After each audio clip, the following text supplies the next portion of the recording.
வானமே பிளந்து நெருப்பு மழையாய தீப்பொருட்கள் விழுகின்றன. அந்த சிறிய முருகன் கோயிலை விட்டு ஊரே அலறி அடித்து ஓடுகிறது. ஐயா, பூசாரி ஐயா, கிளம்புங்க. என் புள்ளைய இங்க நிக்க வைக்கவே எனக்கு பயமா இருக்கு. தாத்தா, எல்லாரும் ஓடுறாங்க, எனக்கு ரொம்ப பயமா இருக்கு. அங்க பாருங்க, நெருப்பு விழுது. பயப்படாதம்மா, பெத்தப்பனை யாராவது நெருப்புல விட்டுட்டு ஓடுவானா?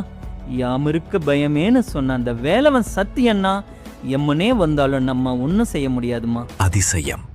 விழுந்த குண்டுகள் அத்தனையும் வெடிக்காமல் மண்ணுக்குள் புதைந்தன. போர் ஓய்ந்து மக்கள் வந்து பார்த்தபோது, ஐயோ, இவ்வளவு நடந்தும் கோயிலுக்கு ஒரு சிறு கீறல் கூட இல்லையே. அம்மா, அங்க பாரு, ஒரு பெரிய மயில் கோயில் வாசல்ல உட்கார்ந்து இருக்கு. கூடவே ஒரு வேலும் இருக்கம்மா. நாள் என் செய்யும், வினைதான் என் செய்யும். சண்முகமும் தோளும் கடம்பும் எனக்கு முன்னே வந்து தோன்றிடனே. சத்தியமா சொல்றேன், என் அப்பன் முருகன் இருக்கானம்மா.